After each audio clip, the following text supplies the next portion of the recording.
Olá, meu amigo, minha amiga, sejam bem-vindos a mais um Portal do José. E quanta coisa está acontecendo no nosso país, né? Nós que acompanhamos a realidade no dia a dia, a gente não sabe mais quando é que a gente vai ficar com os cabelos mais arrepiados do que a gente fica quando a gente vê o noticiário. Infelizmente, o Brasil hoje ele está entregue a uma quadrilha de desordeiros institucionais, vamos dizer assim. Num dos editoriais do jornal O Estado de São Paulo, a gente pôde ler ali a compreensão que parte da elite empresarial brasileira está tendo desse governo. Eles apontavam ali naquele editorial que, a pretexto de se combater o estado de coisas, o poder constituído, o que eles chamam de establishment, o governo Bolsonaro trouxe uma ralé política, uma ralé criminosa, uma ralé que está assaltando o povo brasileiro. Eu tenho certeza que você, nas suas andanças, nas suas conversas, hora por outra você se encontra com alguém que ainda apoia o governo Bolsonaro. E a gente percebe um fio condutor nesse apoio no imaginário dessas pessoas. Elas sempre dizem o seguinte: olha, está tendo muita falha, mas pelo menos esse é um governo que não tem roubo. A gente não está sendo roubado. Será mesmo? E aí me vem à cabeça uma reflexão que a gente é obrigado a fazer quando nós analisamos o que era o Brasil há 2 séculos atrás, quando nós estávamos num sistema escravocrata, onde nós tínhamos uma elite que dominava a economia, comandava a religião, comandava a política, comandava tudo aqui na colônia, até o Brasil ser de fato tornado independente. Mas mesmo na independência a gente manteve aqui no nosso país essa iniquidade de uma classe dirigente comandar grande parcela dos seres humanos que viviam aqui no nosso país. Pois bem, essa realidade ainda não mudou, mas se a gente fosse voltar para trás e tentar entender um discurso, por exemplo, que está sendo feito hoje pelas pessoas que apoiam o Bolsonaro, a gente ia ter alguma coisa parecida como: olha, nós aqui na senzala, nós os escravos, nós felizmente não estamos sendo mais roubados, porque os senhores de engenho, eles estavam, nas gestões anteriores, eles estavam perdendo muito dinheiro. O Brasil estava perdendo muito dinheiro, mas isso não está acontecendo mais. Que bacana! Então nós agora não estamos sendo mais roubados. Por que eu estou fazendo essa metáfora? Porque há uma crença absolutamente irreal de que nós não estamos sendo roubados. Isso na visão de pessoas que apoiam o Bolsonaro. Quando uma pessoa está pagando o dobro no preço da gasolina do que deveria estar pagando pelas regras de mercado interno aqui no nosso país, não pelas regras de mercado externo, a gente está sendo roubado. Quando o presidente da República ele mente descaradamente sobre tudo que ele fala nas suas lives, e isso tem um impacto econômico no preço do arroz, no preço do feijão, no preço da carne, nós estamos sendo roubados. Quando o presidente da República, a pretexto da gente não perder a nossa liberdade interna, tudo pode ser permitido, qualquer tipo de aberração política, aberração econômica pode ser permitido, nós estamos sendo roubados. Quando eles vendem um discurso para a gente que quando a gente vive muito, a gente custa muito caro para o Estado, nós devemos abrir mão da nossa previdência social, nós estamos sendo roubados. Quando a gente abre mão de direitos trabalhistas conquistados ao longo de 1 século, nós estamos sendo roubados. Quando a energia elétrica sobe, nós estamos sendo roubados. Quando os serviços públicos ficam deteriorados, nós estamos sendo roubados. Eu poderia aqui ficar enumerando uma série de situações que nos comprova que nós estamos sendo roubados. Então, o que está faltando é informação para as pessoas de uma maneira geral, para que elas percebam que esse governo é um governo de ladrões sofisticados. São ladrões que a gente não percebe, porque eles estão subtraindo os nossos direitos, os nossos bens, às escondidas.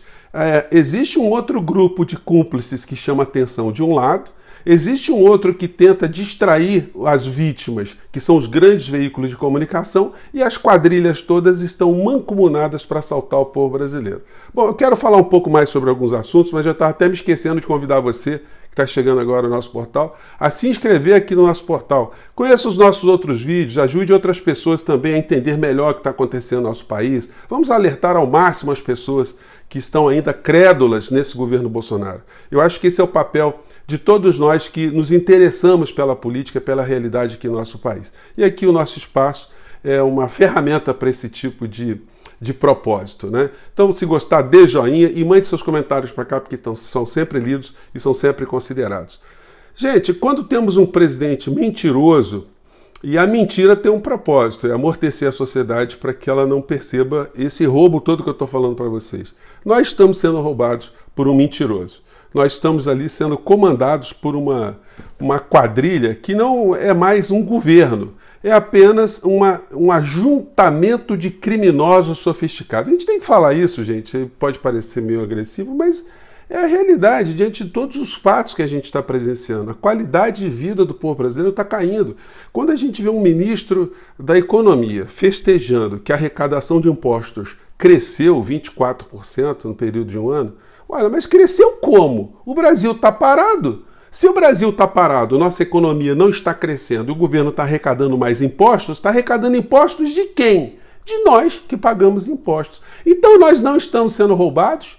O que o Brasil está tendo de projeto, pelo menos para o futuro, para a educação? A gente pode acreditar que esse governo está fazendo uma cruzada a favor da educação para erradicar a pobreza intelectual, a pobreza educacional no nosso país? Nós podemos acreditar que estamos formando gerações de cientistas, de engenheiros, de especialistas, de biólogos, de epidemiologistas, enfim, de todos os craques das áreas da ciência para que o nosso país seja emancipado no futuro? Não. O que nós temos são grupos, cada um abocanhando uma parte desse governo para fazer negócios. E agora a coisa ficou muito escancarada com essa coisa do Centrão, com o Ciro Nogueira comandando ali o ministério mais importante do governo, porque é ali que passam todos os contratos, passam todas as fiscalizações dos processos administrativos, as nomeações que são feitas, quem são as pessoas que estão sendo nomeadas, a distribuição de recursos, a distribuição do orçamento, enfim, a articulação do governo passa por ali.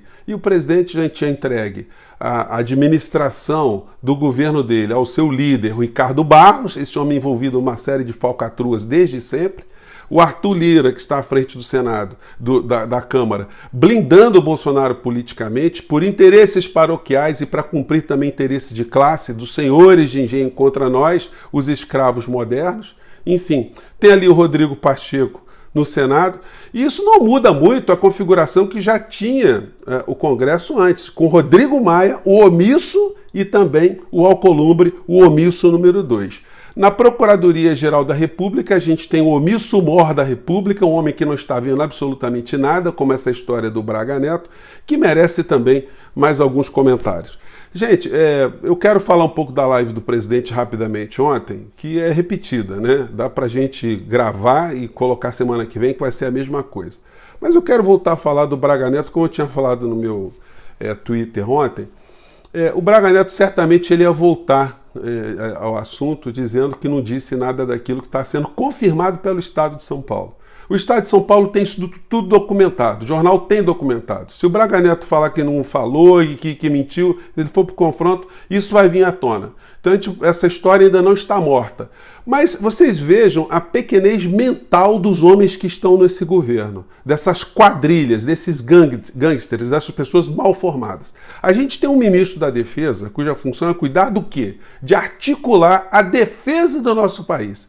O que essa criatura, esse infeliz, eu vou ter se obrigado a dizer isso, está se metendo num assunto que não tem nada a ver com defesa, está se metendo em assunto político. E ele é pago por nós. E ele está sendo pago por nós para nos ameaçar. Tem coisa mais aviltante? Isso não é um roubo? Não é um roubo da nossa integridade? Não é um roubo contra a República? Não é um roubo contra a nossa cidadania? Quando a gente tem esse tipo de desvio de finalidade?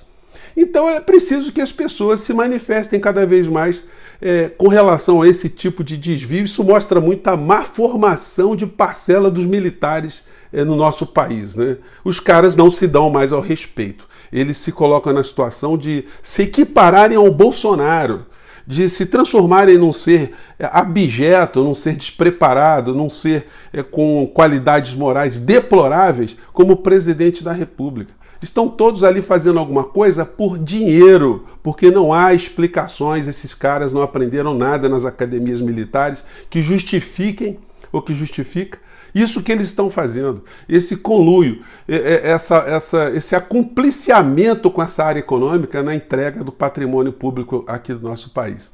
Então, isso tudo, gente, vai ter um fim, porque ainda bem que o nosso país vive essa democracia ainda muito chamuscada por esses cupins, mas daqui a pouco a gente vai ter eleições. E muitos desses temas que agora não estão sendo discutidos, como a entrega do patrimônio brasileiro, sem nenhum debate, nós não estamos vendo. Como esse pessoal está roubando a Eletrobras, roubando a Petrobras, roubando os Correios, e eles querem roubar aonde eles puderem, para fazerem negócios. E isso não está sendo discutido porque a gente está com dois grandes problemas, a pandemia e o desgoverno, ou seja, o ajuntamento de quadrilheiros que cuidam dos interesses públicos da nossa nação, pagos com o nosso dinheiro, o dinheiro do povo brasileiro. E aí a gente chega à live do presidente da República. Eu não vou mostrar cena nenhuma para vocês, mas como eu digo a vocês, né, o roteiro é sempre o mesmo. Em primeiro lugar, nenhuma menção às pessoas que morreram no nosso país por conta da pandemia. Nada. Nenhuma palavra de consolo. Isso aí é clássico. Ontem eu vi uma fala do Emicida, do músico, do artista Emicida. Ele dizia, olha, o seguinte, a única coisa que a gente poderia cobrar mesmo de um governante é humanidade. A gente não pode exigir que ele seja o gênio da administração, o gênio da raça, o gênio das ciências, mas a gente pode, no mínimo, esperar que seja uma pessoa humana. E isso, infelizmente, nós não temos no nosso país. Pior de tudo que ele contamina outros tantos na administração por conta de dinheiro, né? Dinheiro para essas pessoas. Bom, o presidente falou nada sobre as vítimas e inventou mais crise na Argentina. A Jovem Pan faz uma matéria de uma família que sai da Argentina para o Brasil. Isso aí já é transformado num êxodo. Os argentinos estão fugindo da Argentina para vir para o Brasil. Claro, o Brasil está uma maravilha. Nós só temos 15 milhões de desempregados, 40 milhões de pessoas que vivem na informalidade, 110 milhões de brasileiros que comem menos do que necessitam. Então o Brasil está uma maravilha. O saneamento básico aqui só é fornecido para 48% da população brasileira. Então, a carne está muito baratinha, o combustível está muito baratinho, as condições de moradia são excepcionais, então realmente a gente tem que ficar preocupado os argentinos virem para o Brasil. O presidente faz dessa fake news uma ferramenta para ficar se metendo na política interna de países vizinhos, o que fere princípios do direito constitucional brasileiro. Bom, aí, como sempre, fala de Cuba, fala da Venezuela, a gente pode repetir esse disquinho sempre aqui, que lá eles estão lutando por liberdade. Ele fica brincando com esse fantasma que a liberdade do povo brasileiro está ameaçada. Quando a liberdade do povo brasileiro esteve ameaçada? A única liberdade que nós estamos tendo ameaçada aqui no nosso país é da nossa sanidade. Nossa sanidade está ficando aprisionada com esse governo. A gente quer liberdade, sim, para poder se libertar desse tipo de gente que ajuda essa escravização moderna aqui no nosso país, né? E, mais uma vez, fala da pandemia, sempre de forma errada, fala do tratamento precoce, fala que a gente não pode enfrentar a pandemia ficando debaixo da cama, que ele foi contra o lockdown, enfim, tudo aquilo que é contra a ciência, ele está reafirmando que ele adotou como linha governamental, o que só sublinhará os crimes de responsabilidade do Bolsonaro com relação a isso. Bom, atacou o preço do gás, do combustível e o cidadão tinha que saber como é que isso funciona. Olha só, isso é uma calhordice, uma mentirada. E engabela muitas pessoas inocentes, né? O Bolsonaro fala, vocês já viram o preço o custo dos impostos do ICMS? Tem que cobrar isso. Gente, mas sempre foi assim. Há 10 anos, há 20 anos, o ICMS, o ISS, os impostos todos sempre são cobrados nessa proporção. O combustível está alto não foi porque os impostos aumentaram, mas é por conta da política econômica do governo Bolsonaro está direcionando a Petrobras para esse tipo de política econômica, de equiparar preços internos com os preços externos. A gente ganha em real e paga em dólar, para que os acionistas da Petrobras, e aí os acionistas temos bancos, Rede Globo, empresas privadas de todos os níveis que ganham dinheiro com o lucro da Petrobras. Portanto, que se lasque o povo brasileiro. Isso explica porque os grandes veículos de comunicação, que estão acompliciados com vários grupos econômicos, de não fazer uma campanha para que o povo entenda quem é o genocida que governa o nosso país, para que ele seja banido da vida pública. Então, nós só temos aqui cada vez mais ficar alertando as pessoas do que está acontecendo, né? Para ver se pelo menos daqui a um ano a gente entra nos debates mais profundos. Ele falou dessa questão, voltou à questão do voto impresso, falando sempre de uma conspiração. Ele, de uma forma criminosa, e ele disse que a semana que vem ele vai mostrar como as urnas podem ser fraudadas. Por que não avisou então o TSE desde quando ele teve essa informação? Por que ele não fez isso de forma protocolar, como ele tem sido cobrado pelo Tribunal Superior Eleitoral e pela Corregedoria da Justiça Eleitoral? Que comportamento é esse? Ele vai levar ali hacker, vai levar pessoas fora de nenhum tipo de auditagem científica apenas para fazer proselitismo contra as eleições de 2022? Isso é crime de novo. Ele vai confessar um crime numa live dele. Bom, e aí ele falou que, justificando a questão do Braga Neto, que isso aí seria quase uma autorização que o Braga Neto tem para falar desse assunto, porque eleições dizem respeito à segurança nacional. Então o Braga Neto poderia falar isso por conta da pasta dele de ser uma pasta da defesa.